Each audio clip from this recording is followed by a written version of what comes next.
Okay, yo, this is kind of cool. What's up, everybody? This is Auguste. Um, going live for the first time on YouTube. So this is kind of new to me.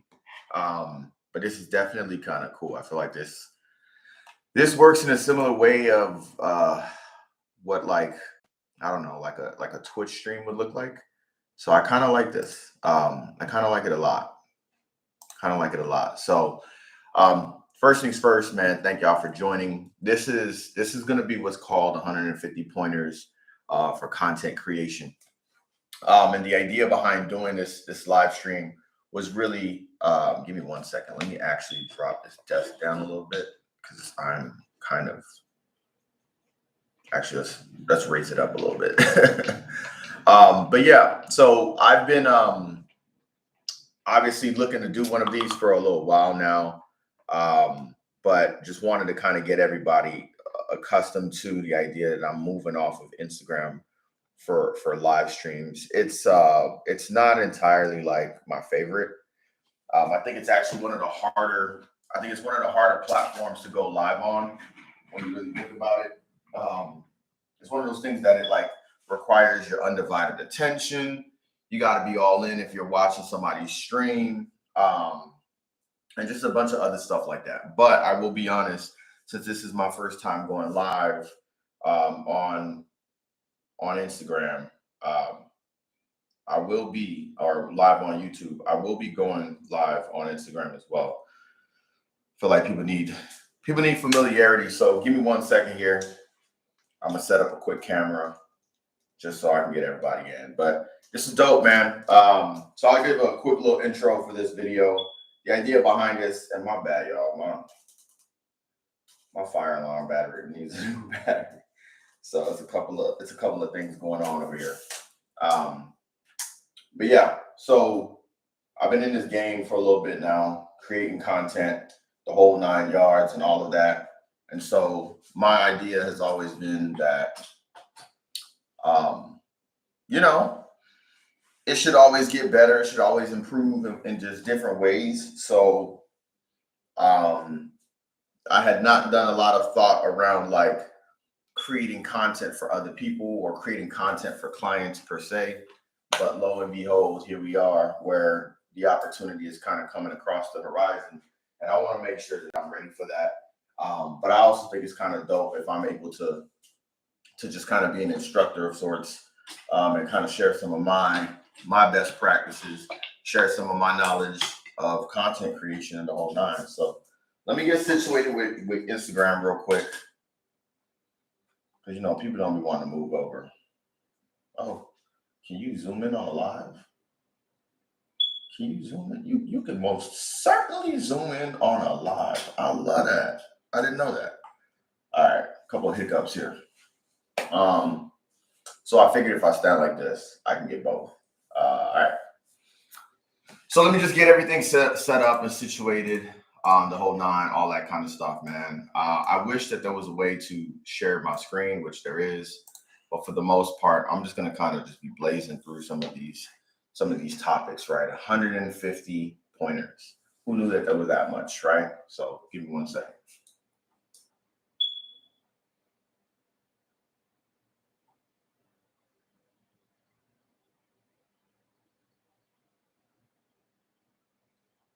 And if you're jumping in on YouTube, I love you and I appreciate you. All right, here we go. Add details, and then let's boogie. Let's go live. All right, I'm not gonna take a lot of time with it. I'm gonna just get set up and just get right into the goal and the purpose. So I'm live on YouTube, live on Instagram. 150 pointers for content creation. It sounds like a lot, right? I'm not gonna lie. It sounds like a hell of a lot of pointers, but to be honest with you, it's kind of not, right? Because a lot of them is some of them are technical, and then the other ones are like they're not that technical. Like content creation is in my opinion, and I actually kind of hate the phrase content creation a little bit because I think it's like it's a hard word to really define, right? There's just different versions of it, right? So for me, I'm going to talk about like creating mobile video. I'm gonna specifically say like creating mobile video. because when you say content creation, I feel like a lot of people immediately think of like influencer work, right? But when you look at my work, it's not really influencer work. A lot of it is not necessarily like geared towards that. It's a lot of creative stuff. It's me creating a lot of just creative videos. Yes, I go to events, I create recap videos of those experiences, but it's not like top 5 places to go eat in Tampa Bay. Like I don't generally do that. And I'm not a foodie. I be eating though. I just ate breakfast and it was actually a very large, hearty breakfast. As you can see in the arms. But yeah, man, I don't really consider myself to be a content creator in the sense of what other people are currently doing, but I'm probably more closely tied to like just videography. I just say that I create mobile video. There's technical aspects of it. There's a lot to know. There's a lot to learn. I made a lot of mistakes in it. Learned a lot from it. So that's kind of where I'm like, as I've made more videos, everyone's asking me, they ask me questions about how I do it, like what's the best way to do something, and just like a few other pointers and tips and tricks like that. So want to kind of do this not day in the life, my bad. Just want to do this whole like 150 pointers, right? So y'all can feel free to ask questions in the chat. Y'all can feel free to ask questions on YouTube. And I'll just kind of dive into it. I know it's early on a Friday. I'm off today, thank God. So I just wanted to do this.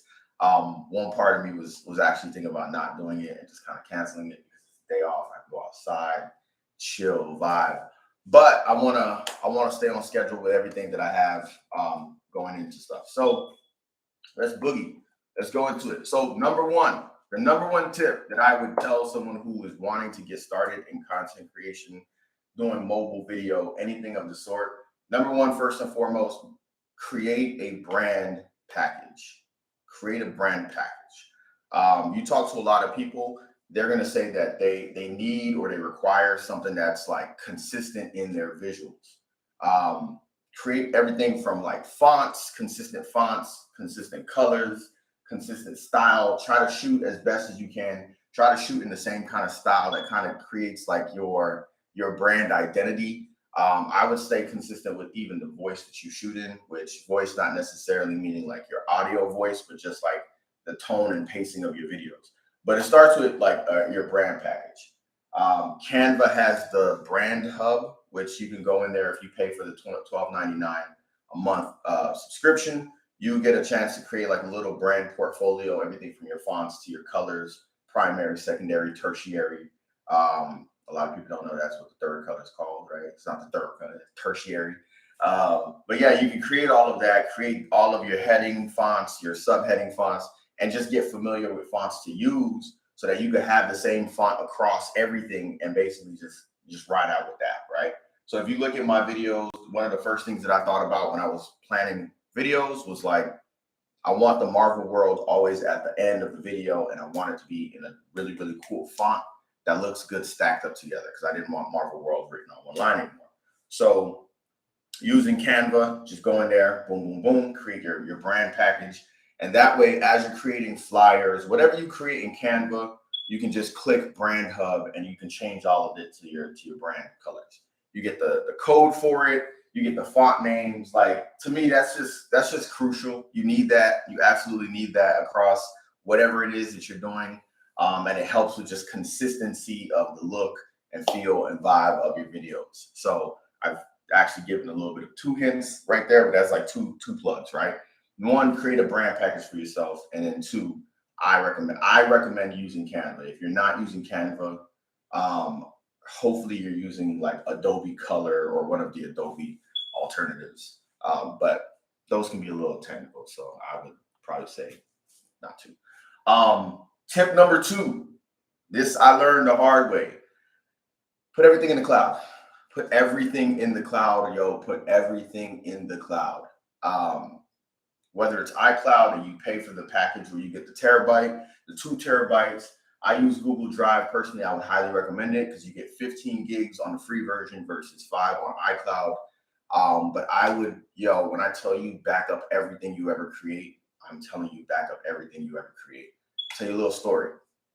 So my first official kind of pop off of like creating content and events was Afropunk Atlanta in 2021, right? Created all of these videos, but also had at least 5 other videos that I was working on at the same time, right? Come back from Afropunk, it's a good time, everything's gnarly.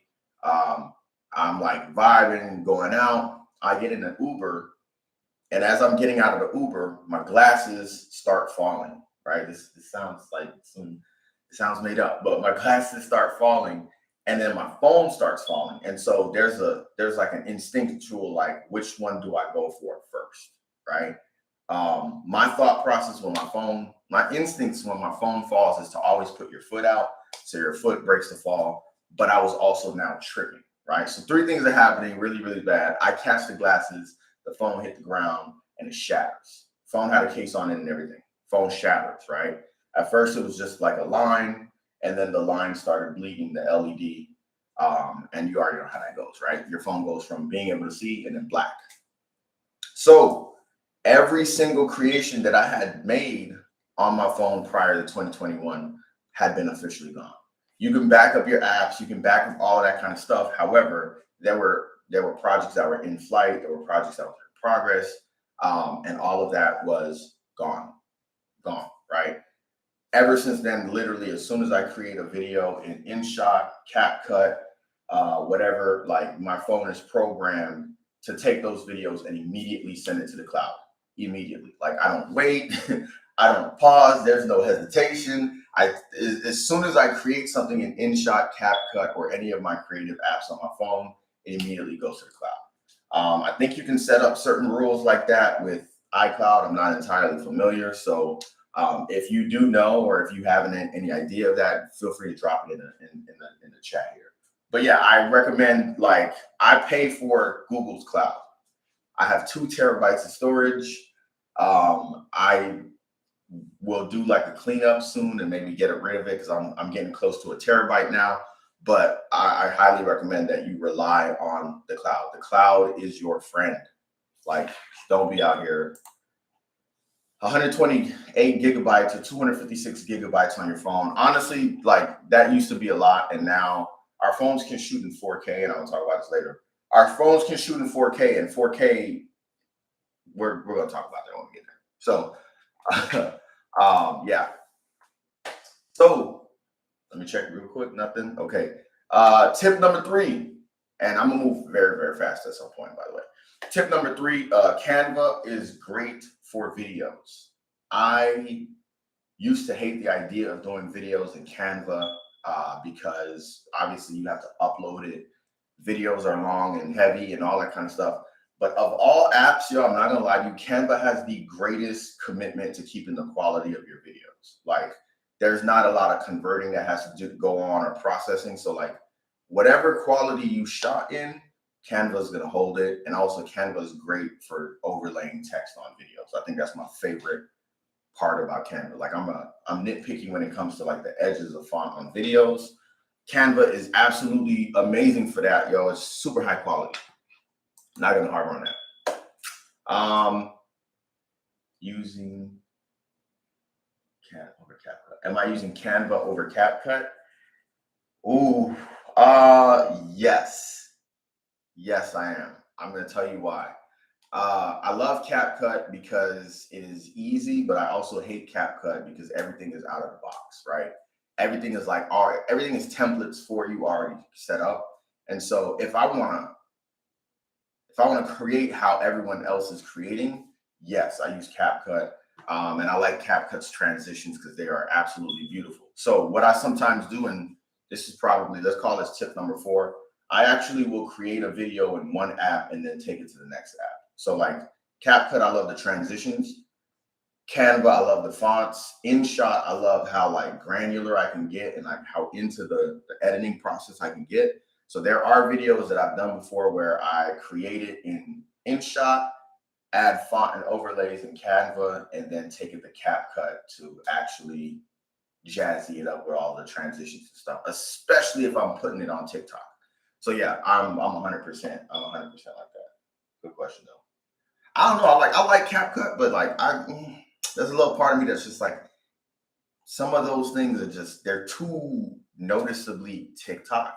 And if I'm creating content, that's cool. But if I'm like wanting to create my own video that's like speaking to my own style of comedy and everything like that, then I would just prefer to just do it in InShot. So tip number 5, next tip, insure your devices. Insure your devices. Get insurance. If you have spent any form of money, and I'm also speaking to myself, this is advice that I need to always take with myself. If you're spending any kind of money on anything to create anything, go ahead and insure everything. Like, get insurance. Assurian, insure your home, insure your car, insure your equipment, yo. Your items, these items cost bread. They cost bread. 2021, my apartment got broken into, which sucked so bad because it was like $6,000 worth of equipment that was stolen. And due to some gaps and overlaps and this and that and finger pointing and all that, my equipment was not insured.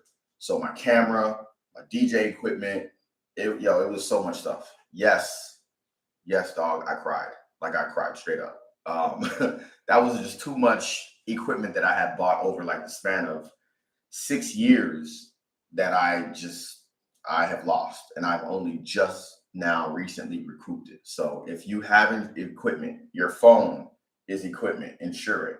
Your tripods, this stuff adds up after a while. And the other day I told a story about my drone. I'm getting drone insurance because don't want no mishaps with that. Next tip. This is one of my personal ones. Don't delete anything. Like, stop deleting your content. If you're deleting your content to make room on your phone, go back to tip number 2 and just buy the storage. Buy your cloud storage. Like, the concept of deleting any of your content is a bad idea because, number 1, you can reuse it, you can repurpose it, you can reapply it, you can repost it. If anybody's ever seen the TikTok, the reel that I did where I'm like in white pants and I'm like, anytime I wear white pants, it makes me feel like I'm going to a dance hall party, right? That video was from 2021. Most of the traction came last year after I decided to post it again, right? So I don't delete anything. I archive my posts on Instagram from time to time when it's just not representative of who I am anymore, but I don't delete stuff. Trust me, just don't delete it. Just repurpose it. All right. Any questions? Anybody got anything? I see Simone is in. Hey, Mom. I see April's in. What's good? Janelle, what's up? Yeah, this is kind of cool. I'm gonna start moving faster now. All right, y'all ready? Just because there are 150, so I need to move as fast as possible. Number 7, stay true to your unique style and your artistic voice. Don't feel like you always have to create stuff the way other people are creating stuff, because that's not really, you're not gonna stand out in the crowd. I don't care what nobody's saying. Experiment with various formats and videos and formats. If you are someone who wants to create videos that are mainly like positive, optimistic, like you have a gem for every day, like it's a new damn day kind of thing, which I've considered making it into a podcast. Like, consider podcasts over video. Consider, like, just use different things, right? And here's the funny thing. I'm not gonna lie. I had this conversation at work with someone, and the topic was like, if you want to create a podcast, you don't have to actually create a podcast. All you need is headphones, a microphone, and a tripod. Watch this, right? So if I take this, bam, and I put this right here, right? And I come right here and I do this, just in case anybody be thinking that I don't be in here recording music for real. But if I just take this, let me just unplug this before I kill myself. But if I take this and do this, right? And I shoot a video a day, I don't need an actual podcast on Spotify. Like, I don't. I can just create videos with text that say everything with subtitles and captions and all of that. And people are going to assume that it's a podcast. So you kind of don't really need a podcast. You just need to do podcast shit. Just me. Use captivating visuals and artwork to enhance your content's appeal. Cover videos, or cover photos for all your videos. I recommend it. It will work very well to kind of push your content. Using just kind of the screenshots from the videos, not a good idea. So take it back to Canva, create covers for your content, and roll it out like that. And then where we at? That was 7, 8, 9, no, 7, 8, yeah, 9, 10. Collaborate with other creators. Yeah, I'm gonna leave that one by itself, because truthfully, collaboration is difficult. So hey, if you can find people to collaborate with, that's cool. If you can't, that's cool too. Just keep it moving. All right. This one is something that I think is 100% true. I don't believe the hype about short attention spans. I don't. I think it's a myth, right? Everyone's always like, the average attention span is 8 seconds. Cap. No, it's not. People go to the movies and watch 2-hour and 46-minute movies now, right? People watch 10 episodes of TV shows, right? And each episode is an hour, right? So like our attention spans have not gotten shorter. Like, yeah, we watch content faster, but our attention spans are not shorter. If you speak to what people care about, like you could drop a 5-minute video and people will watch every second of that 5-minute video, right? So if you go back to like thinking about your voice, people will watch your stuff. Stop trying to create 8-second videos where the video is like 200 photos that are flashing by all fast and stuff. That's how people get epileptic seizures. Okay. All right. Next up. All right. So if you are not well versed in photography and videography and all this stuff, 4K could sound like it's the golden ticket to really high quality, dope looking stuff. And if you are a videographer, I saw Trey was on here earlier. I would love to hear feedback on this and maybe like your opinion. But like 4K doesn't automatically mean high quality. 4K means the size of the video, right? So if you are shooting in 4K, you are shooting massive, massive videos, right? That's not always going to work for depending on your platform. Posting 4K to Instagram does not necessarily mean that it's going to be the greatest thing since sliced bread to hit the gram. Instagram is going to throttle down some of the quality.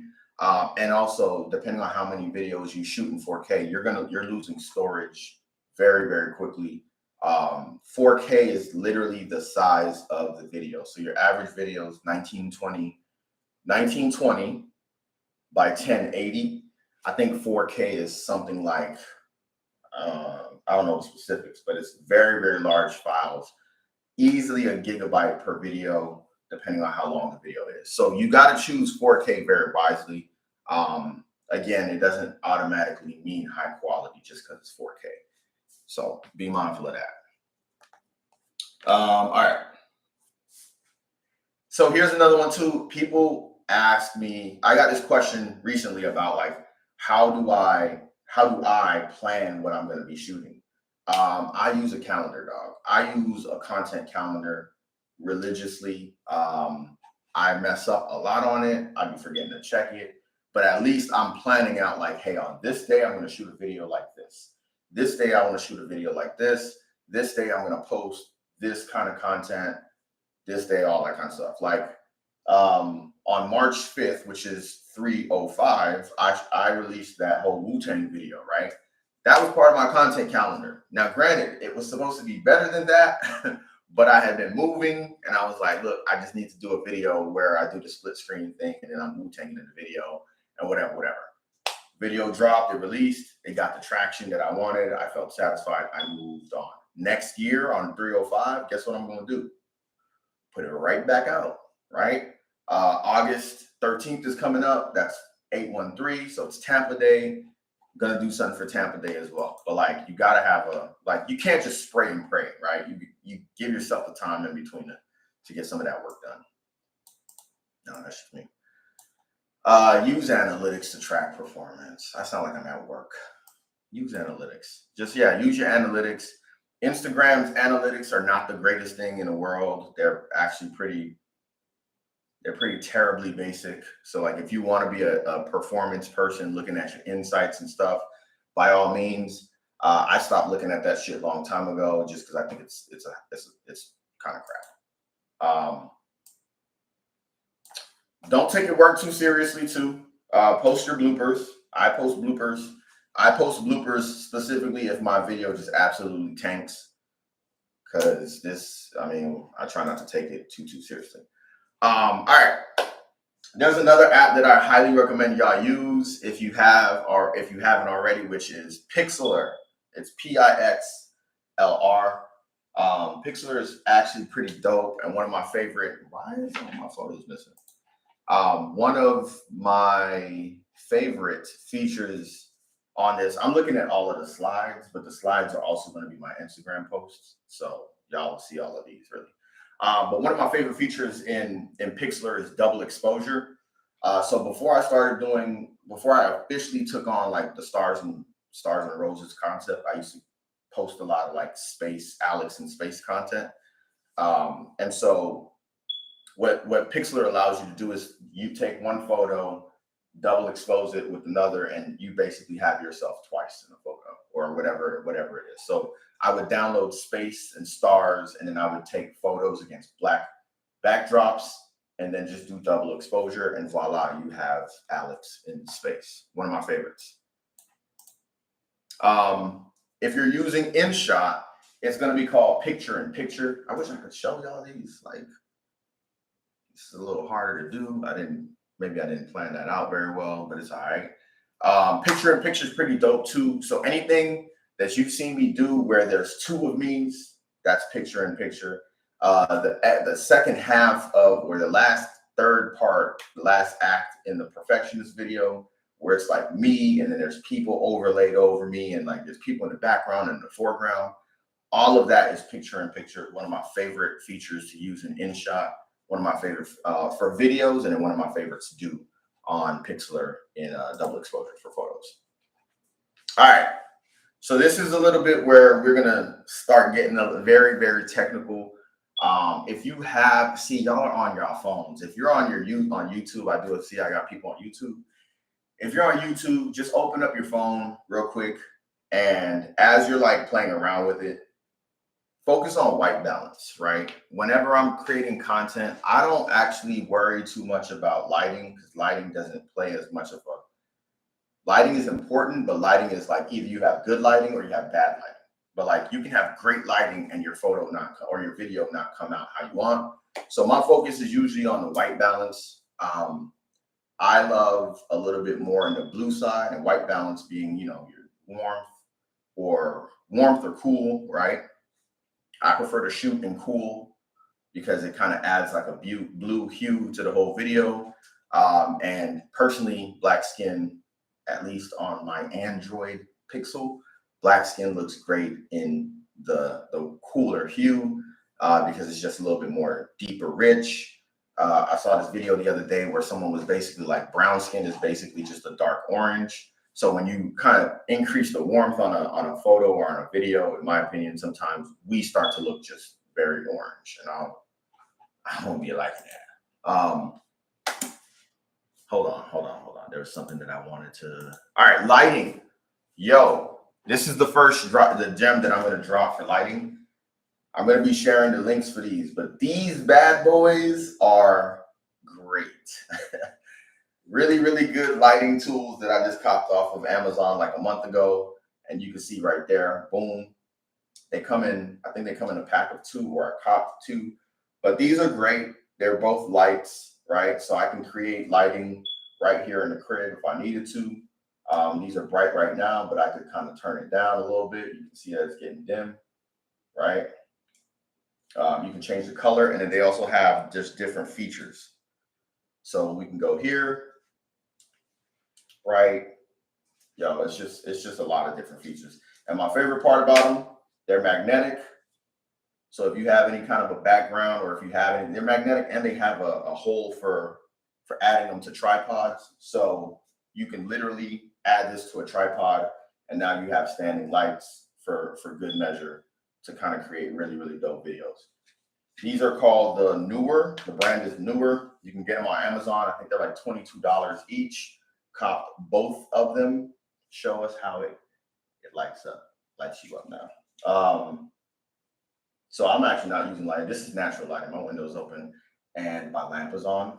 But generally speaking, I would just do like one of these bad boys right here.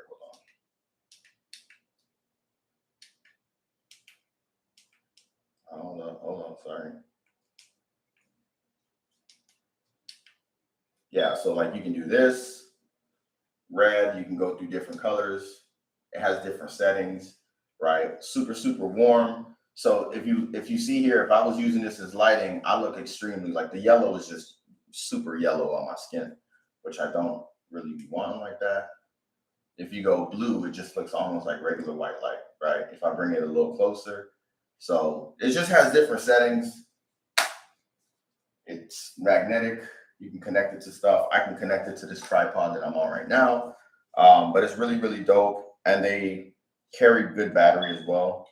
Again, like I said, one of my favorites. As I get ready for my next video, definitely something that I'm going to be using. So another thing too, settings, when you want to manipulate the lighting on your video, I recommend, if you want really good quality video to come out, bring the lightness or the brightness down on your camera just a little bit, right? Bring it down a little bit. The darker you go, the more cool you should make it. It comes out really, really dope, really good looking, and really fly. My bad. Oh, you said yeah, but you can't see it. All right. If y'all have any questions, shoot them. I see the chat on YouTube. I see the chat on Instagram. But yeah, so there's a lot of these, dog. Incorporate behind the scenes glimpses into your creative process. This is something that I have been trying my best to do more of, but I am the behind the scenes shooter. So now the behind the scenes shooter needs a behind the scenes person, or more tripods, right? Just to show like the process behind stuff. I have this one clip of a video where it shows how I was editing the lighting and the coloring for the Perfectionist video. And to be honest with y'all, it's kind of crazy. Like one edit could easily have taken like 20 minutes of just changing all of these different processes. A lot of people can't really imagine what it means to shoot a video, a music video on your phone. So like I actually have plans. It's on my content calendar to like add that in and really like show people like what went behind the scenes to make that video, because it's kind of dope. Yeah. All right, cool. Here we go. Frame rate. Good old frame rate. So frame rate is up there with like the whole 4K thing, right? If you've ever heard of 30 FPS, 60 FPS, that's frame rate, right? Frames per second. And generally there's kind of a rule to how you want to use framework. So if you're using an iPhone, 60 FPS is going to look super fluid. It's kind of like that look of like super fluid movement, looks like real life. Just very like reality TV camera kind of looking feel to it. That's called 60 frames per second. On the other side of the spectrum is 24 frames per second, which is my favorite because that's the more cinematic feel to your videos. So honestly, if you're familiar with it, great. If you're not familiar with it, you're probably shooting in 30, because most like mobile cameras are just honestly just going to go to 30 automatically. The reason why, or like what's the difference? 60 is very, very high quality. So if you think about it, within 1 second, there's 60 frames of actual video moving. So that's very like fast. It's very smooth looking. And then 24 is like a slower frequency of frames. And I'm getting real technical, I know, but y'all just try to keep up with me, please. because I'm like trying to explain it in assuming that y'all are having y'all phones open and looking at the stuff, but let's just assume you're not. And so 24, like I mentioned, if you want more of a cinematic feel, you can go 24 frames per second. That's what I usually do. But also, if you want to go 60 frames per second, I recommend you not do a lot of motion, right? Because it is more fluid. So it's going to look very, very different. One thing that I looked up during my research to do the perfectionist video was whether or not you could blend the two together. And I found that like you could, but it's going to stand out. And so one of the things that I noticed, just kind of being a hard critique on myself, is in the perfectionist music video, there are points where it goes from 24 and 20 frames per second to 60, and it is very, very obvious. But also in my defense, and this is the next tip, if you shoot 60 in slow motion, it's gorgeous. If you shoot slow motion video in 60 frames per second, like it's really, really gorgeous. Also, if I'm losing y'all, please say so. Like if this is too far deep into like the technical aspects, let me know, yo. Because this is talking about the settings on your phone. And I assume like if you're interested in shooting content, which at this point, if you're an entrepreneur, you're probably shooting content, right? I see we got hairstylists in here. We got some of everybody in here. If you're shooting content, if you're an entrepreneur, if you own a business, you're probably already shooting content. So this is just speaking to like the settings of the camera on your phone as you're shooting. For example, on this live, I could probably say this is 30 frames per second. Over here on my webcam, this is probably a little higher, maybe 50. You know what I mean? This is a Logitech. This is a gaming camera, so it's a little different. But yeah, if y'all got questions, let me know. Because it makes a really good difference. I would say if you're shooting content, if you're seated, if there's not a lot of motion in your video, I would go 60 frames. But again, if you wanna feel like you Ryan Coogler and you shooting some movies, getting cinematic, I would recommend a 24. Which brings me to the point that I kind of just made a little while ago, which is like 60 frames per second works really well in slow motion. And also, let's just talk about slow motion for a little second. In order to do really good slow motion, you need really good lighting, right? But also, and I noticed this mainly, I'm not picking on y'all, I promise. But I noticed this mainly with iPhone users. If y'all are shooting slow motion, you'll notice that the lights are flickering, right? The reason why the lights are flickering like that is because your frame rate is too low. So if you change your phone to 60 frames per second and then shoot in slow motion, you should not see that happening anymore. So I'm a big stickler for like the lights flashing in your slow motion video. I feel like if your lights are flashing in your slow motion video, it ain't really that good. So that's just me being a critic. But like that's what I usually go for. It's like shooting in slow motion. You want really, really good lighting. Either like correct it by bringing the lighting on your phone down, or in some cases, you probably need to go into an area that's well lit so the lighting can be better. But it just depends on your frame rate. So again, I don't know enough about iPhones to really master that piece for y'all, but just play with it for sure. Go to your camera settings, look for the gear or the settings, whatever, and just see what's in there and play with that stuff.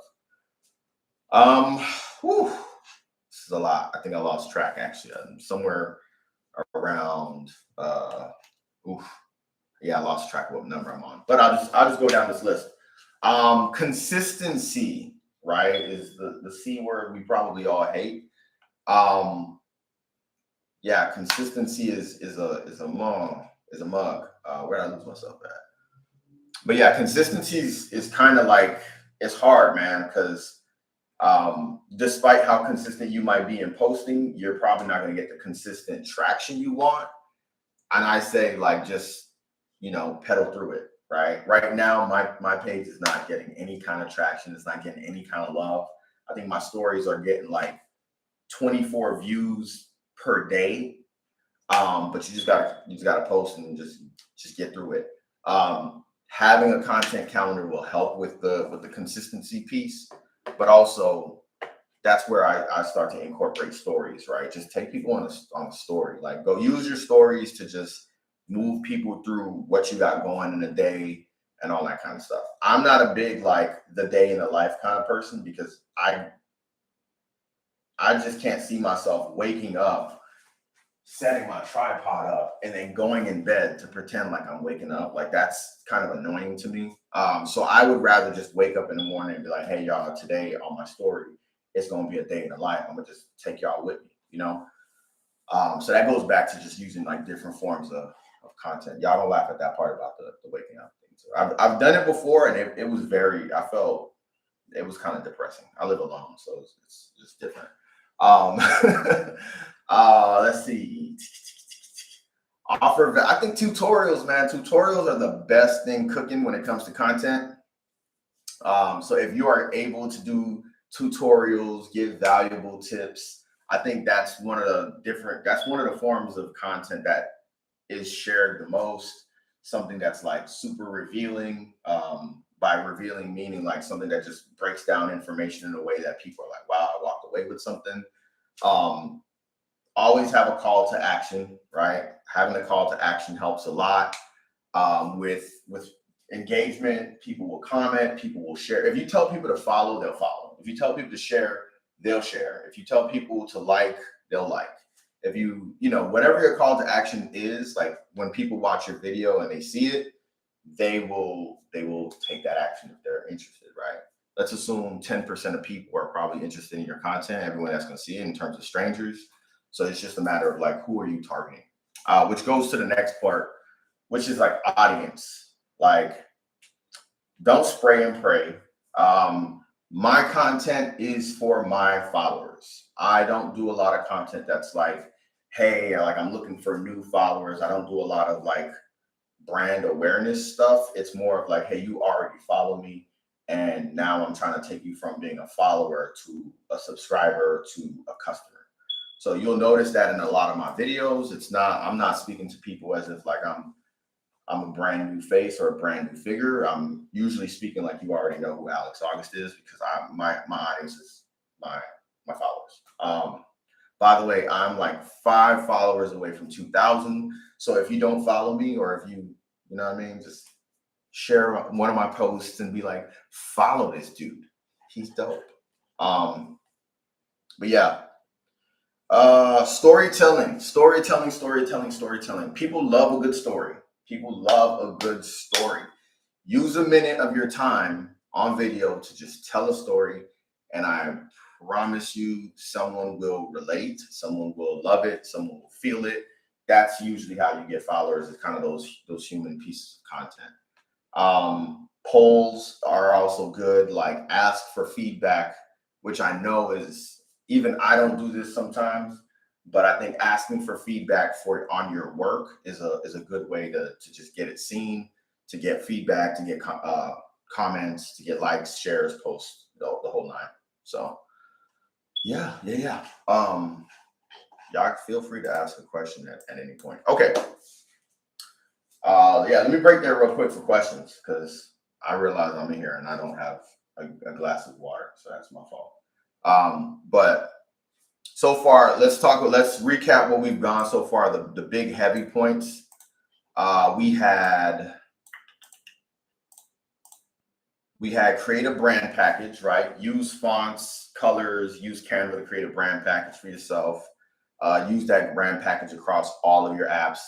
My fonts on my videos are standard fonts that I can find almost on any app. And so I run with that. My colors, you will always see me in burgundy, like a macaroni yellow, white, and what I like to call bubblegum, right? Those are literally my top 3 colors. You will always see me in burgundy. If you scroll down my page right now, you're going to see me in a lot of burgundy. Burgundy is one of my brand colors. Like, so I'm always in my own branded colors. Rely on the clouds, right? Buy your cloud storage package. Get the terabyte, get the 2 terabytes. If you're feeling nasty, get the 5 terabytes. You never have to worry about running out of space. Use Canva for videos and get insurance on your equipment, including your phone. By the way, also, not only the insurance piece, but like your phone is officially a tax write-off as well. So your phone service is a tax write-off. Your phone itself, the purchase of your phone is a tax write-off. So just kind of get acclimated with what counts as tax write-offs to use. Yep, down to the merch. Yep. You all see down to the merch. MRVL WRLD is always in white and burgundy. Short attention span is a myth. Believe it if you want. Apply it when you need to. I know I probably sound like I'm opposed to 8-second videos, but I think there's a use for 8-second videos and really, really short form videos. But also be mindful of just because the video is 8 seconds doesn't mean that you shot 8 seconds, because sometimes you shoot for a whole long time before that comes out. Choose 4K wisely. Plan your content with a content calendar. What is going on with this HDMI cord? Like, choose your content, plan your content with a content calendar. Use analytics to track your performance. Post your bloopers, post your mess ups, post your fuck ups. Double exposure is cool on Pixlr. Use the picture-in-picture and in-shot. White balance, we talked about lighting, we talked about frame rates, slow motion. All right, tripods. As crazy as it sounds, I'm gonna mention that tripod is a tip. I wish I could show you guys this tripod, but I have about 3 tripods. I have a desktop tripod. I have my standard, the one that I always use, which is my 62-inch tripod, and I have another tripod that's a little bit sturdier for my camera. I carry my tripod everywhere, right? Because you just never know. I might be wearing a fit. I might be really feeling myself. I might need it on camera. There might not be somebody around. Tripod is my best friend. Whenever I want to shoot videos, if I'm out and about and I randomly, I don't know, had a cup of coffee, my caffeine is raging, and I want to shoot a video, tripod is my best friend. If you want to do the double-sided effect of like 2 versions of you, so I'm just going to pick on Simone in the audience here.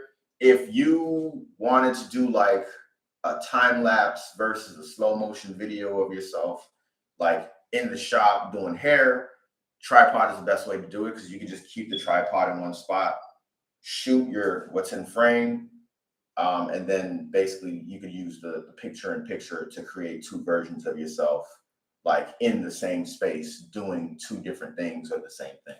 It gets very creative, but I highly recommend you download InShot for real, because InShot is the GOAT of all apps when it comes to this editing content thing. Okay, we're gonna stick with the tripod, going to our next one.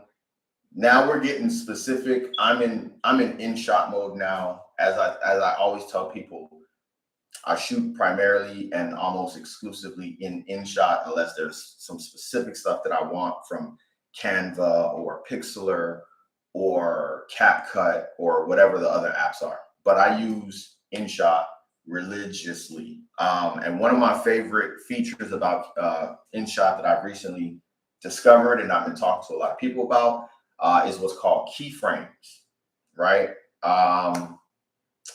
Let's see if I can show this accurately. So in the perfectionist video, you will notice that there are frames that are being zoomed in and zoomed out and just different. Like, I want to let you know that nothing was zoomed in. Like, there was no zoom. The perfectionist was shot on a tripod. It was me hitting play, going into place, us shooting for 3 to 5 minutes, whatever time frame we shot for, and then me coming back and hitting stop. It was exclusively shot on a tripod. How I get the zooms are using keyframes. And so what keyframes are, essentially, instead of moving your subject, right? So if I wanted like my waist in this video, I'd be like, bro, back up, right? And boom, you can see my waist. Now, not the case on YouTube, but what keyframes allow you to do is instead of moving your subject, you're moving the frame. So you're literally taking the frame and just zooming in by yourself in the editing process. And so what you can do is you can add multiple keyframes into a video so that the zoom continuously moves. Like it'll go here and then it'll go here and it'll go here and it'll go here.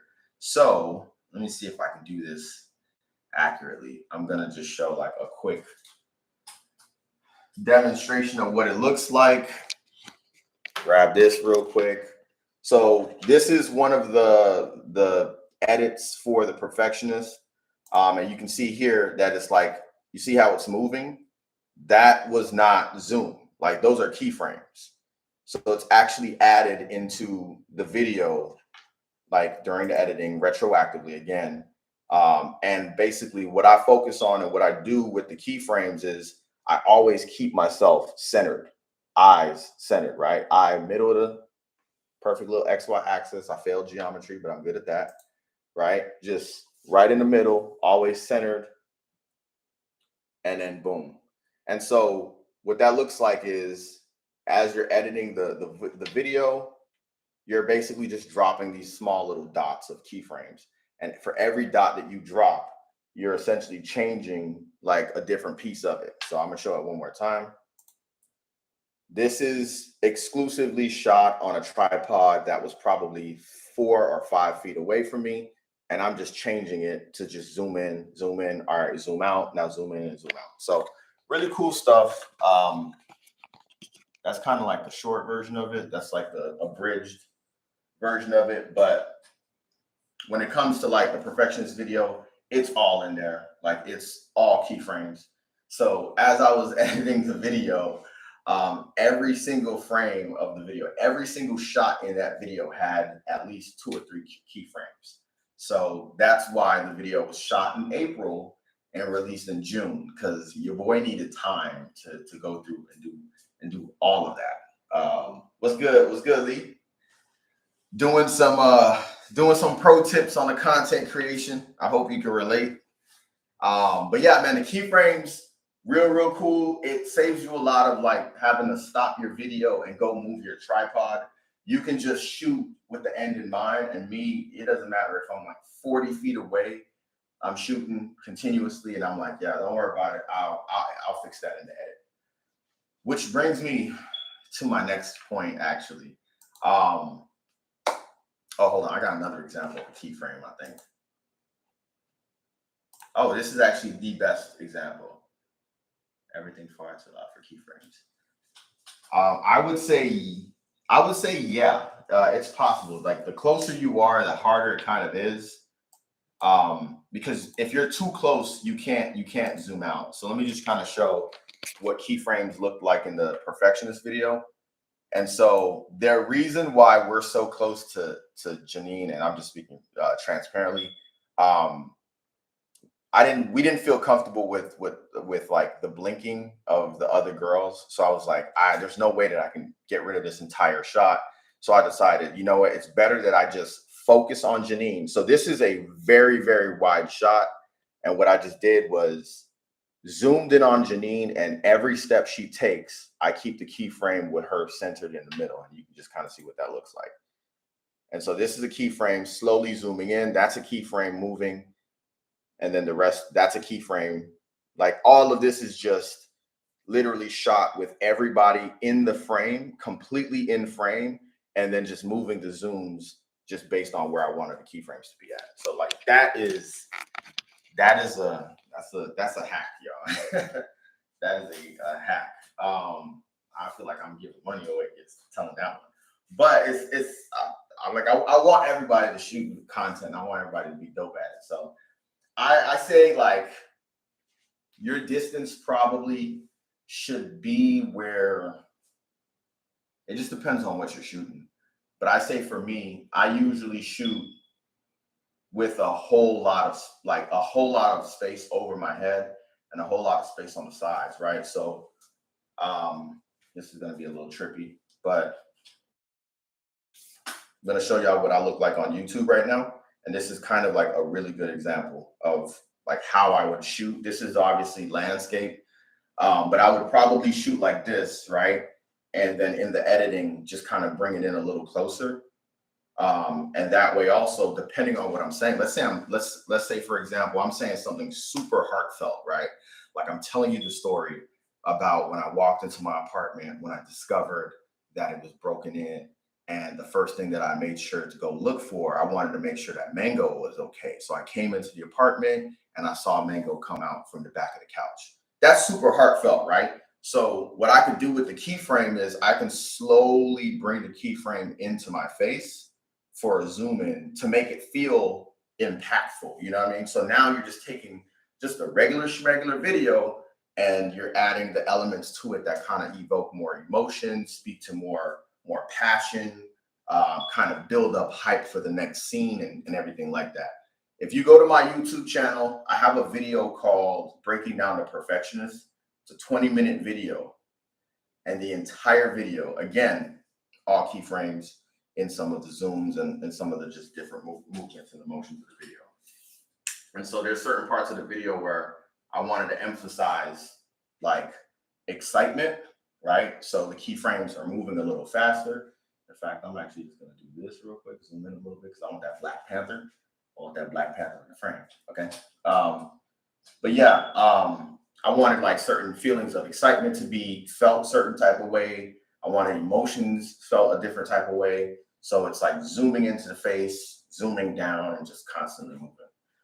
So yeah, keyframes are dope. They definitely change the entire feel of the video, and they're kind of a cheat code, especially if you're using your tripods. You can just move it around a lot.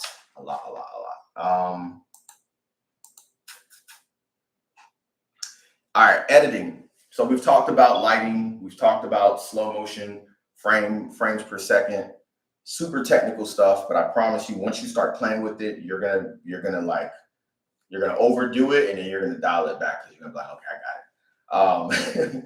But with editing, I shoot with the end in mind. So I know that might be different for a lot of people, but I actually shoot 100% knowing what I'm going to do with the specific shot that I'm getting. So if you've ever seen me shooting before, you'll see me like really focused, kind of looking around, like looking and kind of zooming, and just I'm looking at the overall frame, right? What all do I have in frame? What do I need in frame? What should I take out of frame? Because I'm trying to think as best as I could with like, how do I get this into my editing software or into my editing app and edit it as fast as possible with like all of the elements that I want. Editing is not a magic wand. So if there is a person in the back eating a glizzy and he's got mustard on his face, like you can't edit that out, right? That's hard. You can maybe use keyframes to get that person out of the frame, but like mistakes of that level, nah, you're not gonna be able to get it out. But like lighting, sometimes you can work with, you can fix. And like if you become familiar with all of these little technical aspects of these apps, you really start to realize that like you can get around a lot of different issues. So a good example of that, right, is during the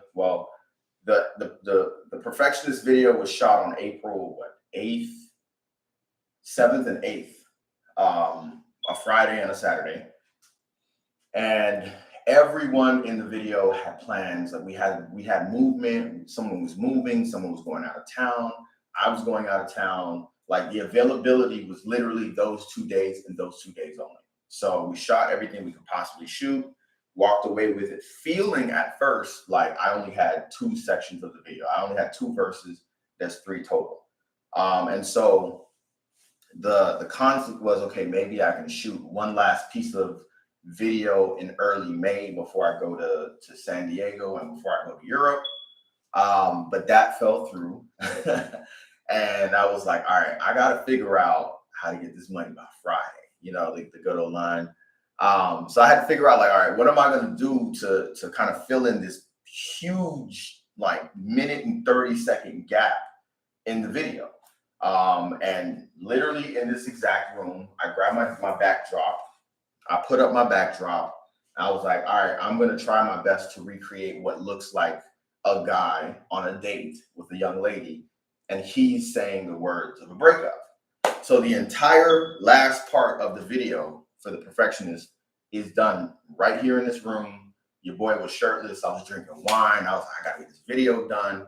And I was like, the backdrop is not coming out how I want it to come out. It's too, my backdrop is black, but it's like a gunmetal black. So I was like, all right, it's too light. And so I started shooting, and then I just figured out, it all kind of came together, and I figured out how exactly I could edit the video in a way that it'll make sense. One, make it black and white. Number two, make some of the colors pop. And then number three, like, we got to just button it up really well with the rest of the video and some B-roll and some other takes. There's a few shots in that part of the video that repeat from the earlier parts of the video, but if I didn't tell you that, you wouldn't have known, right? And so for me, like, the perfectionist video there's an irony behind the fact of why I did that video. But the perfectionist video is like a test, not a test. It's like a white paper. It's like a case study for me in terms of like what editing can look like. So this is actually what it looked like to edit the video on my phone. And you can see in these shots here that, like, you can see the background, and you can just see how it's like taking it and just immediately creating this like black background that you wouldn't even notice was there. So that is literally what it looked like editing on my phone. That's a screen grab.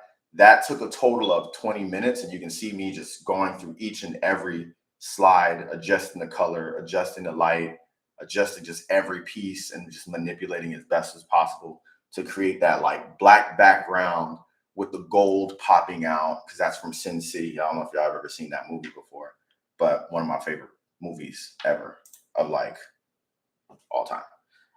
And so I just shot that right here in the crib, right here in my office, and just kind of made it work, yo, and patched it together, and it came together pretty well.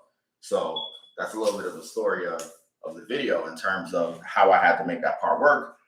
But it was actually simple. It's just 3 videos with just overlays from the actual pre-roll and all of the footage that we had captured before that. So it all came together really well.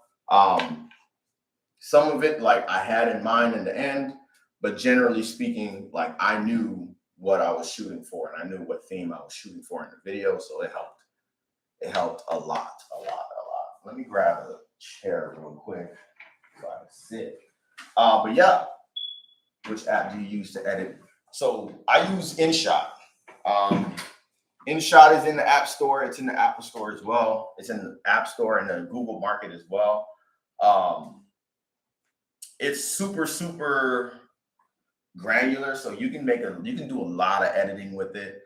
I mean, let me actually show y'all like some real life videos. So I'm going to take this camera here and doop. So this is actually my Google Cloud. Let's grab YouTube real quick, and I'm gonna just show y'all some videos. All of these videos here are edited with InShot. So I just went into my cloud and I just clicked InShot right here. Y'all are gonna see some other people's videos in here as well. That's all right. But yeah, this is actually, let me see if I can find, yeah. So this is the Perfectionist one-shot video. This is all keyframe. Just kind of slowly zooming in, you would barely notice. The black and white was done in InShot. The coloring, the way my skin is very like silverish. I think my HDMI cord is like messing up. But yeah, the way my skin looks very silverish was done in InShot, manipulating just the lighting, the contrast, the white balance, the color. So this is actually more on the blue side, because if it was more warm, it'd be very like orangey. But you can see it's like slowly kind of zooming in and zooming out. This blur was done accidentally, but yeah, it's just all of this is entirely done in InShot, where I spend like 20 minutes just kind of knocking these out. All right, y'all, what's going on with this? All of this is all of this. Like, just you can do a lot with InShot, and that's why I love it over like CapCut, because there's just more there's more functionality to it. What's another one? Oh yeah, okay. So this is my Royal Coils in St. Pete back in August.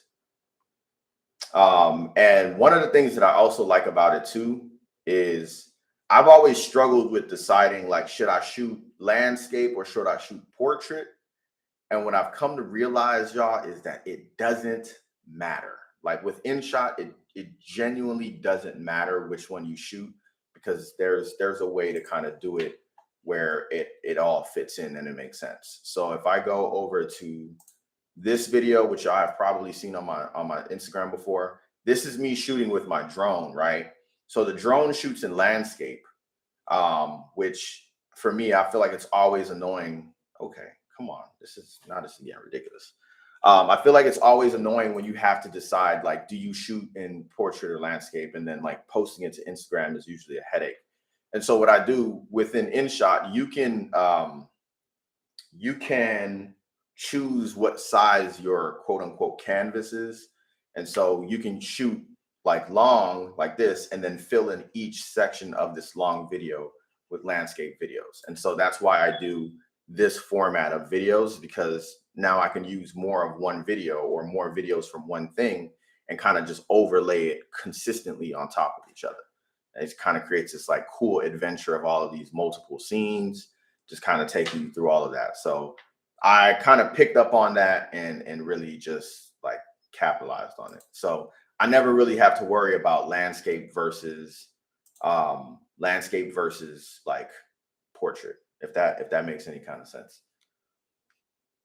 But yeah, all of that can be done right in InShot. So like I am a InShot aficionado. Like that's my go-to app.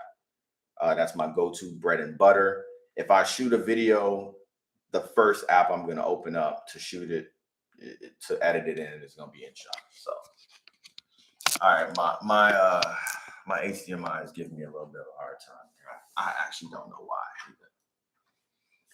So yeah, this is in Europe, and you'll see that I do the same thing here, where it's like just overlay and overlays of just different pieces. Did you shoot from multiple angles? Yeah, I did. Not a lot of different angles, but this is like the blooper video here. But you'll see that like most times that we moved the tripod, it was more moving it up and down. So when the scene in which the girls are in that corner right here, like it's the same angle as the good old leg bounce that we do that happens later on in the video. The only difference is that the tripod is like down versus up. But everything else after that is just the keyframes and the angles. Keyframes more than anything else. So yeah, it's dope. It's very just intuitive, man. I like using InShot. One thing I didn't mention is that I use InShot on a paid subscription, so it's $2.99 a month or whatever it is per year. And I just do that. It gets rid of the watermark. It gets rid of all of like the BS and all the other stuff that you have to worry about when you're not paying for something. I figured if I could just pay $2.99 to be able to get this done, then it helps a lot. Oh, there was one thing that I forgot to call out too, which is the pop of the red. So obviously, like I mentioned, the Perfectionist was kind of inspired by what is this movie, Sin City? I feel like y'all is all in my apartment right now. Y'all see a lot that I have going But yeah, it's inspired by by Sin City, right? And in the movie Sin City, it's all black and white, but except for the colors red and yellow. So red represents like I don't really remember what red represents, but there's a lot of blood in the movie, and so there's a lot of red that is highlighted in the movie, even though it's black and white. Yellow represents the bad guy. I'm about to give y'all a super like deep part of the video, but one of the things that I love about InShot is it has this filter called like Solo, I think. And so what Solo does is it allows you to literally highlight only red, just like in the movie, just like in the movie Sin City. And so the whole second part of the video, there's some parts that I think I did it pretty well, where you don't really notice it's in black and white, but this is what the color scheme of the video, like in the true form, actually looked like. So it's red. You can see the color of my lips. You can see the color of like people. It was actually very, very like gorgeous coloring. It just wasn't supposed to be like, that's not what we were going for. So this is, you can see the color of everybody's skin. And I personally think that it was, like I said, it was extremely vivid. So like if we go like here, for example, this is what the actual coloring looked like. But I was able to just find the perfect like coloring for it to look pretty natural without it looking like cheesy or what's the word to say? Like overly pixelated. Sorry, I'm not gonna show y'all that clip because I think I was but yeah.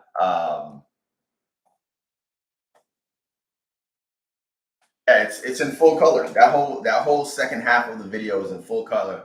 But when you watch it, you'll see that it's like there's just different pieces. And so what I had them do here, talking about like lighting, is I actually had us all turn off the lights, and then there was like certain lighting that we were using, mainly kept it on the floor and kind of close by, and just really wanted like that dark saturation because I knew that in the editing process that I would be able to kind of just use some of that darkness better. Um, this video, I'm not gonna go too deep into it, but this second scene was actually extremely difficult to shoot. You would think that we were in a super big like studio space, but the platform we were standing on was literally maybe 10 by 10. So you can see the corners back there, and like it was a lot, y'all. Like I was getting they deceived me telling me that the space was 900 square feet when in fact the whole building was 900 square feet. So yeah. But you'll see like any shot that you notice in the video, if you guys have seen it, it's all like one. We only shot maybe 20 shots, and it's just all cut perfectly in ways that make sense, right? So it's just a lot of like kind of just being creative when you don't have a lot to work with. Let's see here. And then this is actually one of my, the reason why I use this photo is because like for the artwork, this photo is not edited. We did have red screen covers or red filters for the lighting. And so towards the end of the video, I was like, just leave the red on the lighting filters so that we can just kind of keep it going. And then we took these two shots and I was like, oh, this is badass. Let's keep it. But you can see like this is not edited. So this whole section here that we were shooting it required no editing at all. None at all. It was just all just raw video footage that was able to be added into the piece. So yeah, like the perfectionist obviously is the video that I'm going to use as an example to kind of speak to a lot of like what work went into it, because there are so many different pieces of this video that are just smashed together, kind of cut together, and all of that. There's a lot of bloopers in this also, so you guys are gonna kind of see some of the bloopers and some of the direction that I was giving. Like, but I'm showing all of this to say that there was a lot of really good color in the video. But the decision had to be made, like, do we stick to the theme of like kind of creating that Sin City feel, or do we kind of just, abandon that and stick to what it is? Reason why I stuck with the theme or the look and feel of Sin City, is because I wanted it to look creative and like a creative shoot versus like, oh, this nigga just got, three random black girls just doing some rap music, hip hop culture type stuff. I kind of wanted to make it stand out. So this is one of the first edits. I don't know if you guys can see, but the editing is not good here as of yet because I just didn't like perfect it. But yeah, let me see a little further down. Oh my goodness. I guess this is my computer's way of telling me to get off the computer, go outside, and touch some grass. So I'm gonna wrap this up soon. But trying to find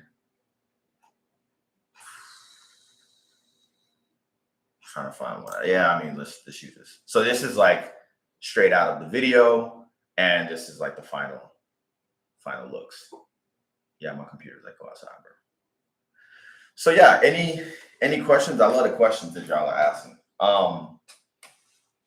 I hope it helps y'all, with the content creation and the content game. As it mentioned, 150 pointers. All of these are just things that I've like learned from making mistakes and trying stuff out. I started creating content or shooting videos, as if you've been following me for the last 3 years, it all kind of started in the gym. So just shooting myself in the gym, coming home, editing it, doing that 3 times a week, just kind of rolling with all that kind of stuff just has helped me a lot with realizing like how much you could do on mobile, which is funny because I've had people before say things like, if you're shooting mobile, it's not real shooting and blah, blah, blah, like just kind of discrediting the ability to do it on mobile. But my mindset on it is like literally like it really doesn't matter what you shoot with. You can shoot with a Civil War camera, you can shoot with the eye of God, like it's gonna end up on a mobile phone because you're gonna post it on Instagram or TikTok or wherever. So like the only difference between myself and someone who's using, say, a DSLR is that they're using an external device from their phone. So phones these days are powerful. I made sure to be using one of the best in class videos in my cameras, in my personal opinion, with the Google Pixel. People have their opinions, right? They're all no, Android and all that kind of stuff. But at the end of the day, it really just depends on if you know how to use what you have. Yeah, there is. There's a movie on Netflix that was 100% shot on mobile, on like an iPhone X or 12 or one of those. Um, and so it is not it's not out of this world to to be shooting on mobile. Like so many people are doing it now. I have another video that is honestly on ice right now, that I'm thinking about releasing soon, but it was shot a while ago. And also another one of those projects that's just like every video that I shoot helps me with the next video that I'm going to shoot. So for me, like I'm really big on like it has to help me grow. And so I say all that to say that on Monday, I'm actually going to be putting out information about how to work with me, because a lot of people have asked me, like, how can they work with me? Do I do customers? Do I do like custom shoots? Do I do events? And all that kind of stuff. So on Monday, I'll be actually putting out the information about how that looks and how that works. So it's kind of exciting. But like I said, I'm looking really for a specific type of clientele to just help me, grow in what I'm doing. Because that's my goal, is to just grow. My goal is film. My goal actually has always been film. I went to school for English creative writing and had an interest in possibly going to film school for my master's. But that didn't necessarily happen. It didn't play out that way. And I also realized that like there's a really strong chance that you don't have to go to school to do film, right? You just need to do film and then just take it from there. So yeah, man, this is it. I can show y'all so many videos. I don't know if y'all seen my latest YouTube video, but like last year alone, I shot 400. I created 440 videos. And I low key kind of told myself I wasn't going to do that again because that is a lot of videos. Maybe even dare I say that might be too many videos. And so it's just like, all right, let's kind of point ourselves in a direction versus kind of just spraying and praying, right? Just kind of spraying videos all over the place and just hoping that something comes of it. Let's be more intentional with the videos. Let's create stuff. Let's create some dope stuff. Let's create some just business oriented videos. And let's start working with some clients. So pretty excited about that in terms of just getting that rolling and going. And making it happen. So I appreciate y'all. We've been on for an hour and 21 minutes. I'm surprised Instagram hasn't cut me off yet, but that's dope that they did not, because I would have got a little mad. This is why I chose YouTube. So I actually want y'all opinion real quick. How do y'all feel about YouTube Live versus Instagram? Like, I kind of like how this YouTube Live looks. It's kind of like its own little studio. I've got a chat to the side. I figured that if I was at work right now and wanting to watch this video, I would just cast it or I would keep it on the secondary screen. I can mute it, but I can be watching. Instagram, you can't really do that, right? It's like the chat is so small. It's really hard to scroll through. So I was really doing YouTube Live and kind of deciding which one of these kind of makes more sense based on what the experience would be like for a viewer. But if y'all have feedback on which one makes sense, I know Jazz was on YouTube and then kind of bouncing between YouTube and Instagram. But if y'all have feedback, it would help me a lot because I know all of my followers are on Instagram, but I'm not a big fan of Instagram Live. It doesn't feel very interactive. And Twitch is a possibility and an option as well, but not a lot of people are on Twitch. And so yeah. The view was better and it didn't break up. Yeah, man. Like the YouTube live. Okay. Well, I'll take that. I think I'm gonna stay consistent with the YouTube live and maybe I'll do like a side by side like this and then just make it where like I cut off the Instagram at some point and just tell people to go to Instagram, to go to YouTube. But like I love it. Like I love this feel, the whole webcam, the way it looks. But yeah, all right, y'all. It's Friday. It's 1:23. And I'm gonna sign off now. If you get an opportunity to, I would love if y'all can go to the YouTube and just subscribe. Y'all know the groove. Hit the bell for notifications, personalized notifications, so that you're up to date on all of the latest and greatest videos. I got a lot going out as of this week. I've been pumping out a lot. The Vivid Life Tour, events, performances, open mics. Monday, I have the whole information about content creation packages, hosting packages as well. And I'm also getting ready to shoot my next video, which is called The Insomniac. If y'all haven't read up on it, I love horror movies. So my next video, I just feel like with Halloween around the corner and with the fact that I wanted to shoot something for Halloween last year or last Halloween, I have all intentions of just creating like something really really nice for Halloween. And I know a lot of people don't like horror and shit because y'all are scared and stuff. But I love me a good scary music video. So yeah, man. We're gonna keep it rolling. But yeah, y'all stay up on that. If y'all get an opportunity to, man, join my broadcast channel because I'm not as active and open on social media and I know I should be. But yeah, the throttling down thing is really hard to work around. So y'all have a great Friday, man. I'm about to hit these streets, get some food, and be outside and have some fun, man. So y'all enjoy your Friday. Thank y'all for joining me on this YouTube live and on this Instagram live, and I'll catch up with y'all.